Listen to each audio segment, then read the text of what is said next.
Hello बच्चों, नमस्कार। मैं हूं नीरज राय और स्वागत है आपका न्यूमन क्लासेस में। जो आज के वीडियो में हम बात करने वाले हैं आनुवंशिकता और जैव विकास चैप्टर के ऊपर। ये क्लास 10th पे बेस्ड वीडियो है। अगर 12th वाले भी हैं तो इसको देख सकते हैं, क्योंकि यहाँ से आपका थोड़ा सा क्लियर होगा जो बेस है वो। ठीक है, तो चलिए देखते हैं आज के वीडियो में हमें क्या क्या पढ़ना है। आज हमें जानना है आनुवंशिकी के बारे में। तो आनुवंशिकी जो चैप्टर है उसके बारे में समझना है। तो ये चैप्टर अगर हम शुरुआत करते हैं आनुवंशिकी जेनेटिक्स, तो यहाँ पे हमें 2-3 शब्द निकल के आते हैं जो कि बहुत ही महत्वपूर्ण होते हैं हमारे लिए। तो चलिए उसको देखते हैं वो क्या क्या है। सबसे पहला जो प्रश्न है, जो शब्द है वो है हेरिडिटी। हेरिडिटी इसको बोलते हैं आनुवंशिकता। आनुवंशिकता, ठीक है। दूसरा जो शब्द है वो है आनुवंशिकी, जेनेटिक्स। आनुवंशिकी इसको बोलते हैं जेनेटिक्स, ठीक है। तीसरा है जो आपका वो है आनुवंशिक लक्षण। आनुवंशिक लक्षण को हम क्या बोलेंगे?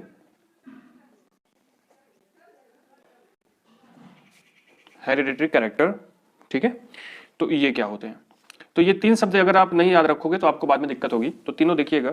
आनुवंशिकता बता दूं आपको कि एक मैकेनिज्म होती है, एक प्रक्रिया होती है, और जेनेटिक्स जो होता है ये एक साइंस होता है। ये ध्यान दीजिएगा, आनुवंशिकी एक प्रकार का साइंस होता है। तो आनुवंशिकी जीव विज्ञान का एक ऐसा पार्ट है, एक ऐसा साइंस है जिसमें हम आनुवंशिकता के बारे में पढ़ते हैं। मतलब आनुवंशिकी एक ऐसी साइंस है जिसमें हम आनुवंशिकता के बारे में पढ़ते हैं। और आनुवंशिकता क्या है? आनुवंशिकता एक ऐसी मैकेनिज्म है जिसमें कोई भी लक्षण एक पीढ़ी से दूसरी पीढ़ी में जाता है। जैसे आपके मम्मी पापा से आपका लक्षण आपके अंदर आया है, तो वो जो है आनुवंशिक लक्षण है। जैसे आपको कहा जाता है कि आप किस पे गए हो, अपने चाचा पे गए हो, नाना पे गए हो, पापा पे गए हो, ठीक है, मामा पे गए हो, तो वो जो लक्षण होता है वो आता है आपके माता पिता के अंदर से आपके अंदर। मतलब एक पीढ़ी है माता पिता वाली, एक पीढ़ी आपकी।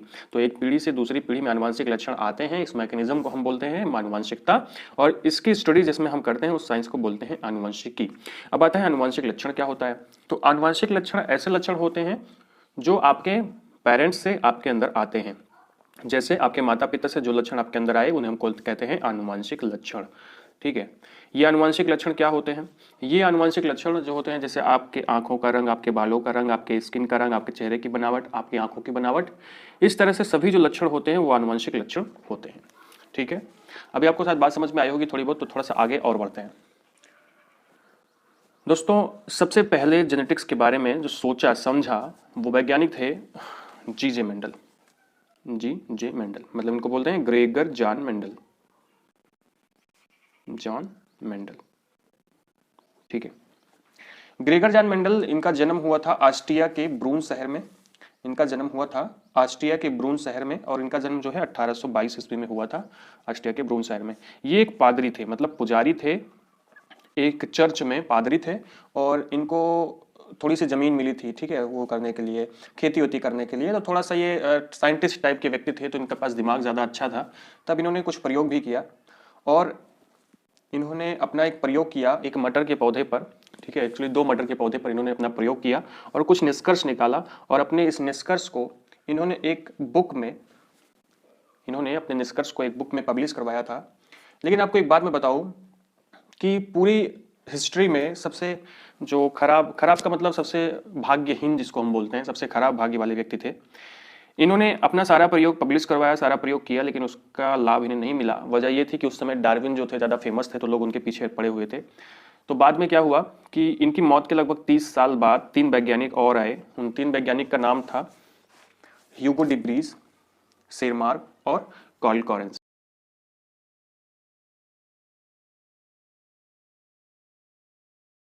बात समझ में आई? कार्ल कॉरेंस, ये 3 ऐसे वैज्ञानिक थे जिन्होंने इनकी किताब को पढ़ा, और पढ़ने के बाद उस प्रयोग को फिर से सिद्ध किया, और उसके बाद इन्होंने 3 नियम बनाए। ये जो 3 नियम इन्होंने बनाए थे, ये बहुत अच्छे वैज्ञानिक थे। इन्होंने इनका नाम क्या दिया? मेंडल का नियम। चाहते तो अपना भी कर सकते थे, तो इन्होंने इसको नाम दिया मेंडल का नियम, ठीक है। ये 3 नियम कौन कौन से देखिएगा। ये 3 नियम थे प्रभाविता का नियम, स्वतंत्र अभिवन का नियम और पृथक्करण का नियम।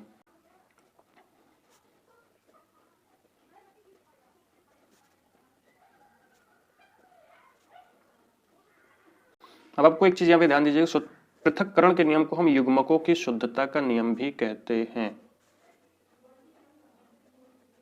अब एक चीज यहाँ पे याद रखना, एक चीज और, जो मेंडल ने प्रयोग किए थे उनके प्रयोग में उन्होंने 1 संकर संकरण किया, 2 संकर संकरण किया, 3 संकर संकरण किया, 4 किया और 4 ऐसे 5 6 7 मतलब इतने प्रकार का उन्होंने प्रयोग किया था।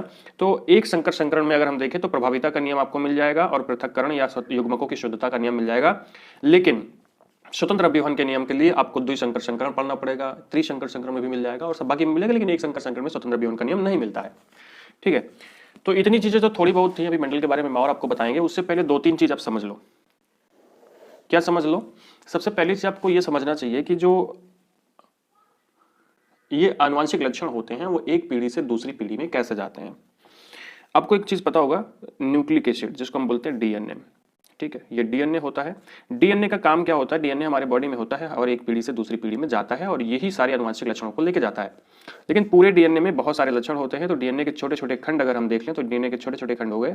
इसके एक खंड को बाहर अगर निकालें तो इसका एक खंड किसी एक मतलब लगभग किसी एक लक्षण के लिए उत्तरदायी होता है। तो कहने का मतलब जो जी इसे हम छोटे उसको बोलते हैं, छोटे खंड को बोलते हैं जीन। ठीक है, तो एक जीन जो होता है वो एक लक्षण के लिए उत्तरदायी होता है। तो क्योंकि मेंडल को जीन के बारे में नहीं पता था, इसकी खोज तब नहीं हुई थी, तो इसलिए मेंडल ने बोला कि कोई ऐसा कारक होता है जो एक लक्षण को दूसरे एक पीढ़ी से एक लक्षण को दूसरे पीढ़ी में लेकर के जाता है। तो उन्होंने जीन को कारक बोला था, ये बात याद रखिएगा। उसके बाद एक दूसरी चीज, कभी कभी जो लक्षण हमें दिखाई पड़ता है अपनी आंख से, क्योंकि जीन के बारे में आपको पता चल गया, तो जो लक्षण हमें अपनी आंख से दिखाई पड़ता है उस लक्षण को हम बोलते हैं दृश्य प्रारूप। ठीक है, दृश्य प्रारूप। और उस लक्षण के लिए उत्तरदायी जीन को हम क्या बोलते हैं? जीन प्रारूप। ये भी याद रखना। ठीक है, एक अगली चीज आपको याद रखना पड़ेगा पढ़ने से पहले कि जो युग्मक होते हैं, या युग्मक से पहले अगर हम बात करें कि कोई भी कोशिका की बात करें तो हमेशा कोशिकाएं जो होती हैं वो हेट्रोजाइगस नहीं होती है, उसमें 2 एलील्स पाए जाते हैं। कोई भी कोशिका है उसमें 2 एलील्स पाए जाते हैं, जैसे ये देख लीजिए। ठीक है, जब युग्मक बनता है तो दोनों एलील्स जो होते हैं वो अलग अलग युग्मकों में चले जाते हैं, ये भी याद रखना। तो ये जो कैपिटल टी आपने देखा होगा, स्मॉल टी देखा होगा, ये छोटे छोटे जो हैं ये क्या है? एलील्स हैं, एक्चुअली जीन के एलील्स होते हैं। ठीक है, इसको भी याद रखना।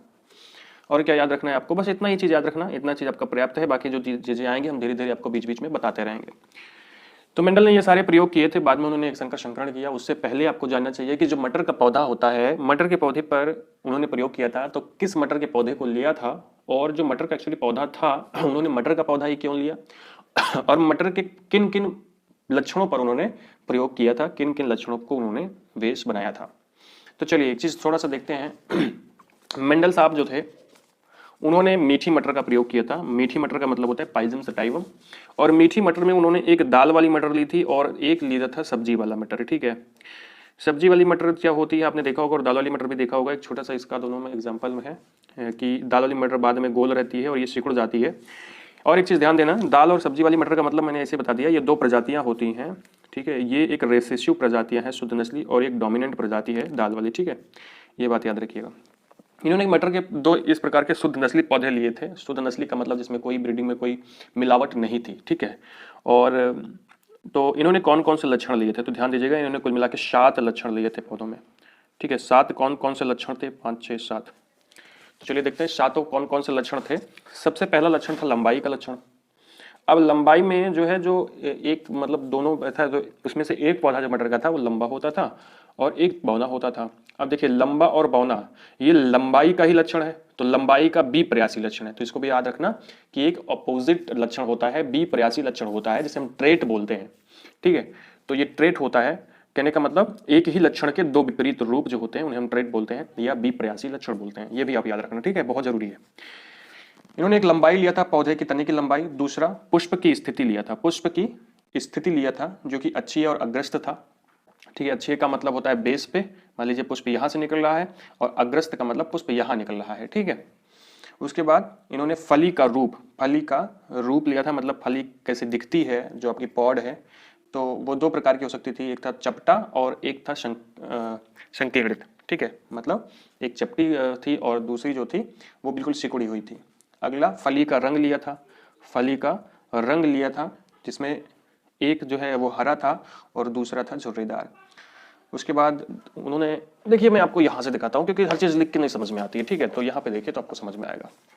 तने की लंबाई लिया था तो एक प्रभावी लंबापन था, बौनापन था। पुष्प की स्थिति लिया था जो अक्षीय थी और अग्रस्त थी। फली का रूप जो कि चपटा था और संकीर्णित था। फली का रंग था जो कि हरा था और पीला था। बीज की आकृति लिया था जो कि गोल थी और झुर्रीदार थी। बीजों का रंग लिया, बीज पत्रों का रंग लिया था जो कि बीज पत्र जानते हो ना, बीज पत्र, ठीक है, जो कि पीला था, हरा था, मतलब वो जो बीज तोड़ते हो तो दाल जैसी निकलती है उसे बीज पत्र बोलते हैं। बीज चोल जो होता है, सीड कोट, उसका रंग धूसर, धूसर का मतलब होता है थोड़ा सा पीला टाइप का या फिर मटमैला टाइप का, ठीक है, और इसका तो था श्वेत था, सफेद था। तो इन्होंने इतना चीज लिया था, ये 7 लक्षण थे, तो इसको भी आपको याद रखना पड़ेगा। तो अब देखिए, अब आपने कभी कभी पढ़ा होगा कि एक संकर संकरण होता है, 2 संकर संकरण होता है, 3 संकर संकरण होता है ना। तो जैसे मान लीजिए एक लक्षण का जब हम अध्ययन करेंगे तो एक शंकर संकरण होगा, 2 का करेंगे तो द्विशंकर संकरण होगा, 3 का करेंगे तो त्रिशंकर संकरण होगा, इसी तरह से, ठीक है। तो हमें 2 तक पढ़ना है, बाकी फालतू चीजें नहीं पढ़नी है। देखो इन्होंने मटर के पौधे का प्रयोग क्यों किया, क्यों उसका चयन किया, कोई और चीज का चयन नहीं किया। मान लो अगर ये आम के पौधे का चयन करते, आपको मैं बताऊं कि इन्होंने मटर के 7 पीढ़ियों का अध्ययन किया था। क्या आम के 7 पीढ़ियों का अध्ययन कर सकते थे? नहीं। तो पहली चीज तो इसका जीवन काल बहुत कम होता था, तो जीवन काल तो गेहूं का भी कम होता है, उस पर क्यों नहीं किया। तो इसके जो बीज की संरचना है, मतलब इसके पुष्प की संरचना ऐसी है कि इससे में कृत्रिम पर परागण कराया जा सकता था, और इसलिए इन्होंने इसका प्रयोग किया था। बात समझ में आई? इसमें स्वनिषेचन नहीं हो पाता था, इस वजह से भी इस पौधे का उपयोग किया गया था।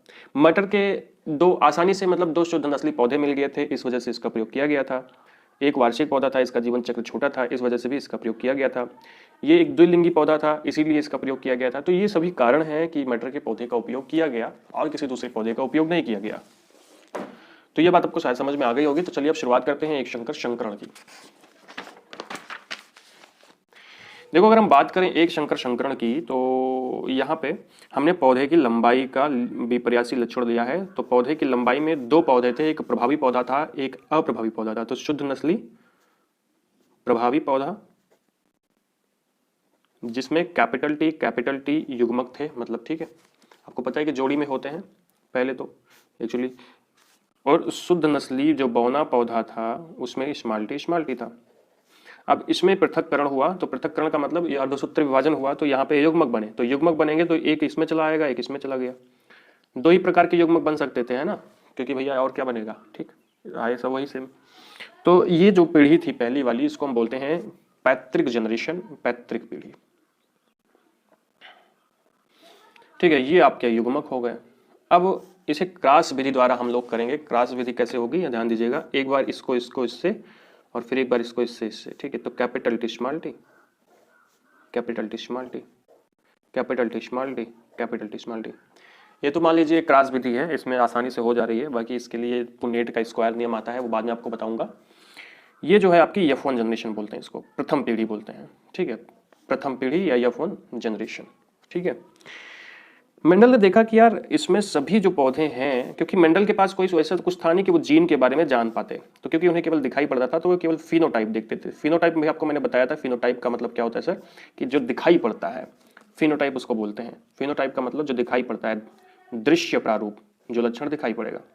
तो मेंडल ने देखा सभी पौधे लंबे दिखाई पड़ते हैं। आपको मैं बताऊं, जब कैपिटल टी और स्मॉल टी आता है साथ में, मतलब 2 बी प्रयासी लक्षणों के जीन एक साथ में आते हैं, तो उसमें से केवल एक ही अपने लक्षण को दिखा पाता है, दूसरा अपने लक्षण को दिखा नहीं पाता है, वो छुप जाता है।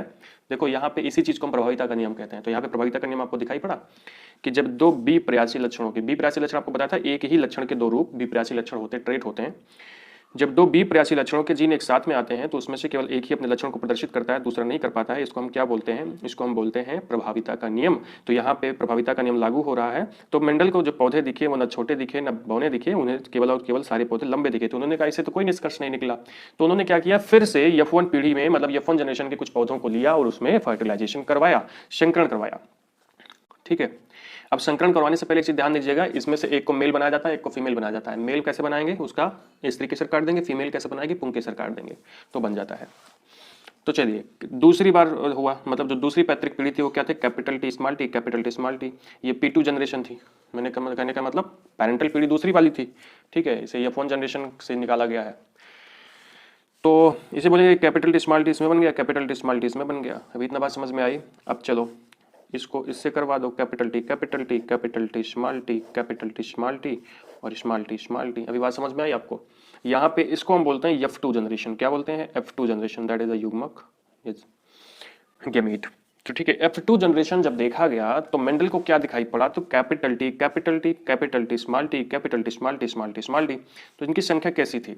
ये आपको मैं बताऊं, कैपिटल टी स्मॉल टी हमेशा संकर पौधे होते हैं। तो क्योंकि मेंडल को नहीं पता था जीन्स के बारे में, तो मेंडल ने तो इसका निष्कर्ष निकाला था फिनोटाइप। ठीक है, फिनोटाइप इन्होंने फिर बहुत सारा प्रयोग किया था बाद में। फिनोटाइप रेशियो जो था, मतलब दृश्य प्रारूप रेशियो क्या था? देखो 25% पौधे इनको कैसे दिखे? शुद्ध नस्ली लंबे। देखो 25 नहीं, capital T capital T capital T small T capital T small T, ये सभी कैसा दिख रहा है? ये सभी इनको लंबा दिखेगा ना, उसका फिनोटाइप। तो 75% पौधे उनको लंबे दिखे 100 में, और 25% पौधे जो थे वो बौने दिखे। तो इन्होंने क्या बताया कि फिनोटाइप रेशियो जो होता है, जब हम जनरेशन मतलब एक ही बार में तीसरी बार जब हम दूसरी बार जब हम फर्टिलाइजेशन करवाते हैं, तो जो फिनोटाइप रेशियो होता है F2 जनरेशन में, वो क्या होता है? 75:25 बराबर कितना हो गया? 3:1 का अनुपात होता है। तो ये क्वेश्चन पूछा जाता है। बाद में जब प्रयोग हुए तो जीन के बारे में पता चला, तो उनका जीन देखा गया, तो उनमें जीनोटाइप रेशियो क्या था? तो 3 प्रकार के पौधे बनेंगे। एक तो लंबे बनेंगे, शुद्ध नस्ली लंबे, और संकर लंबे, और शुद्ध नस्ली बौने। तो यहाँ पे जो अनुपात पूछा जाता है, शुद्ध नस्ली लंबे पौधे में, संकर लंबे पौधे में, और शुद्ध नस्ली बौने पौधे में, तो ये 25:50 का अनुपात होता है। काट दो, क्या हो जाएगा? 1:2:1 का अनुपात यहाँ पे आता है। तो एक संकर संकरण में यही क्वेश्चन पूछते हैं भैया कि बता दीजिए कि फिनोटाइप रेशियो लंबे और बौने पौधे में क्या होगा, जीनोटाइप रेशियो लंबे, शुद्ध नस्ली लंबे, संकर लंबे और बौने पौधे के बीच में क्या होगा।